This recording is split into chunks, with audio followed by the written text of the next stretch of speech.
Что для вас значит изобилие?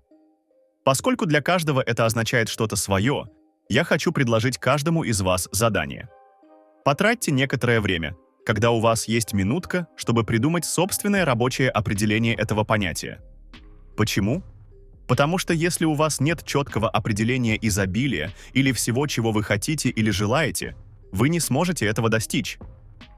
После многих лет разговоров с тысячами людей об их убеждениях в отношении изобилия, самое распространенное заблуждение, с которым я столкнулся, заключается в том, что большинство людей привыкли к идее, что когда вы обладаете чем-то, вы в изобилии.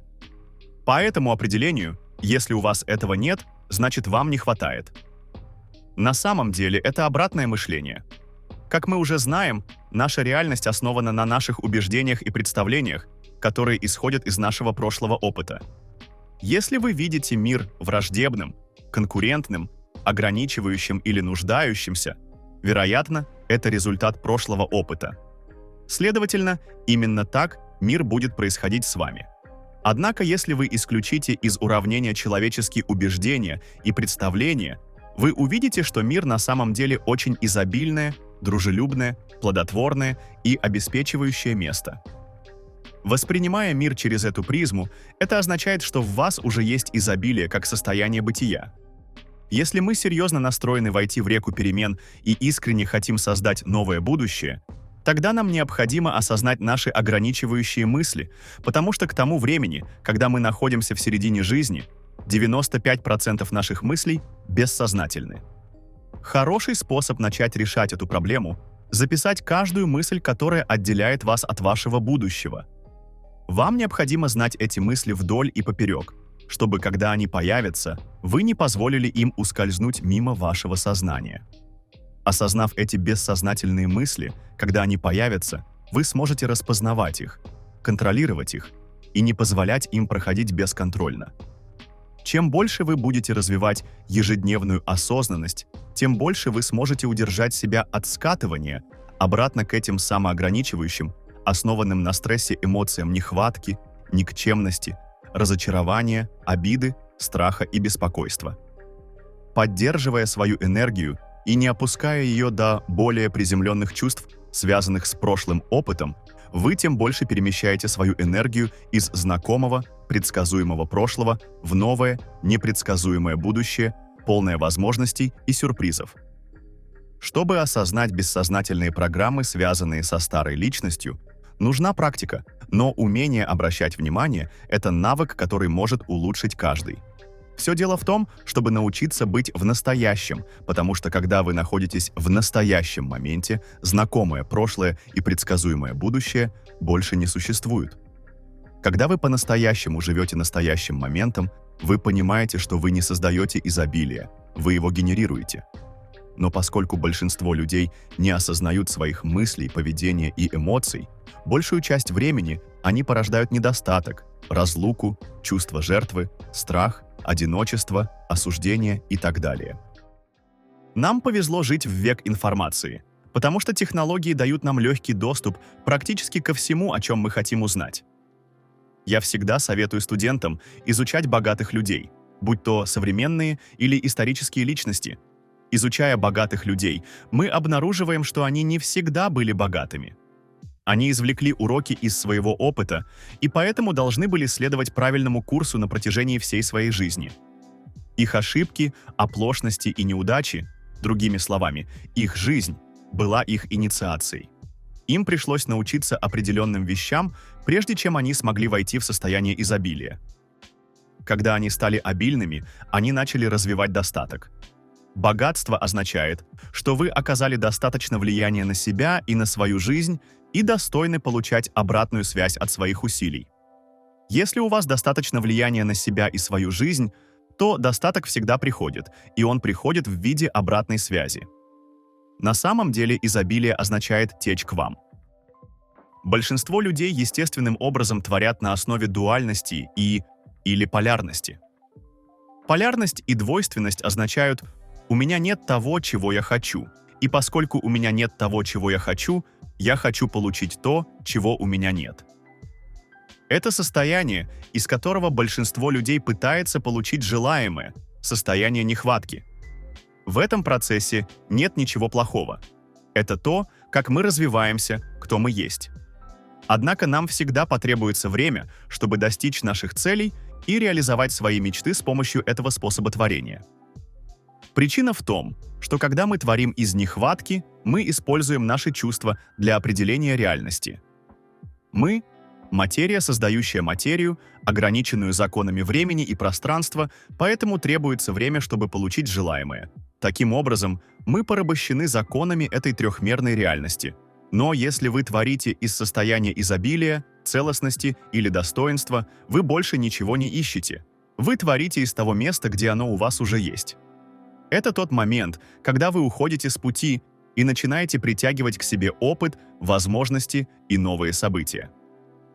В нашей работе мы называем это пятимерным творением или пятимерной реальностью, потому что вы становитесь вихрем своей судьбы. На этом уровне творения вы сжимаете время и пространство, приводя к тому, что цель или результат, на котором вы концентрировали энергию, приходит к вам – это изобилие. Этот уровень достатка означает, что вы находитесь в вибрационном совпадении с новой судьбой, и Вселенная начинает показывать вам знаки того, что ваше будущее приближается. Вот тогда это становится захватывающим. Изменив свое восприятие нехватки, думая, что вы отделены от того, чего вы хотите, на мысль, что все уже здесь, и все, что вам нужно сделать, это шагнуть в это и довериться, вы должны начать видеть, как все меняется в вашей жизни. Так что в следующий раз, когда вы будете стоять в очереди в супермаркете, стоять в пробке или сидеть с утренним кофе, почему бы не настроиться на изобилие и не создать в своем будущем совершенно новый набор впечатлений? Это намного лучшая альтернатива. Я часто слышу, как люди задаются вопросом, почему то, что они намереваются создать, не реализовано. Обычно, если вы задаетесь таким вопросом, на то есть всего несколько причин. Во-первых, вы чувствуете себя отделенным от своего творения. А если вы чувствуете себя отделенным от него, вы живете в нужде. Это означает, что вы чувствуете и живете эмоциями, которые не основаны на целостности или благодарности, такими как страх, гнев, разочарование и так далее. Вторая причина заключается в том, что те самые гормоны, которые вызывают эти негативные эмоции, на самом деле усиливают наши чувства. В результате мы сужаем свое внимание к материи, объектам и вещам.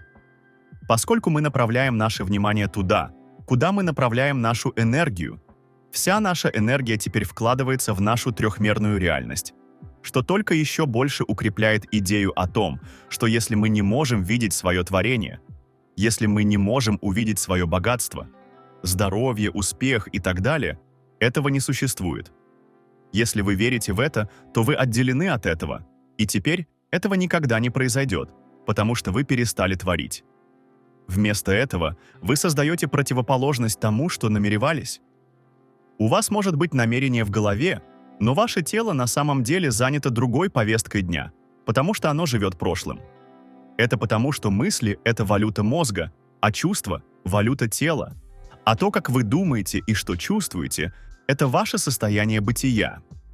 Вот почему так важно выполнять эту работу каждый день, постоянно приучать свое тело к эмоциям будущего опыта или творения. Когда вы успешно сделаете это достаточное количество раз, вы не будете чувствовать себя отделенным от своего творения и не будете чувствовать нужды. Вы почувствуете, что уже связаны с ним, и это, в свою очередь, создаст еще большее ощущение целостности. Если вы понимаете, что вы целостны, и что в состоянии целостности мысль о вашем творении приближает его к вам, тогда вместо того, чтобы думать о своем творении как о чем-то отдельном от вас, оно уже является частью вас. Именно так вы начнете добиваться результатов в своей жизни.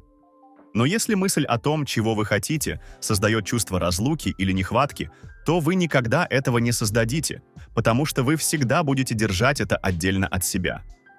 Результатом этого является состояние, в котором вы надеетесь, желаете, заставляете и стараетесь изо всех сил, и в этом состоянии существования нет места для появления неизвестного. Потому что вы ожидаете, что ваше творение произойдет таким образом, как вы можете предсказать. Теперь вы вернулись к ньютоновской модели и вышли из квантовой модели непредсказуемости и неожиданности. В контексте творения целостность — это ощущение эмоций вашего будущего до того, как оно произойдет. Если вы уже чувствуете возвышенные эмоции своего будущего, значит, вам кажется, что оно уже произошло. Тогда результат — это не результат, вещь или действие, это состояние бытия. Если нет ничего, чего бы вы хотели, это означает, что вы чувствуете, что у вас уже есть все, что вам нужно. Именно это притягивает к вам ваше творение, потому что мысли электрические, а чувства магнитные, а то, как вы думаете и как чувствуете, создает энергию вашего будущего. Совокупность того, как вы думаете и что чувствуете, это ваше состояние бытия. Если вы практикуете целостность как состояние бытия достаточное количество раз, она становится вашим состоянием бытия, и тогда действительно начинает происходить волшебство.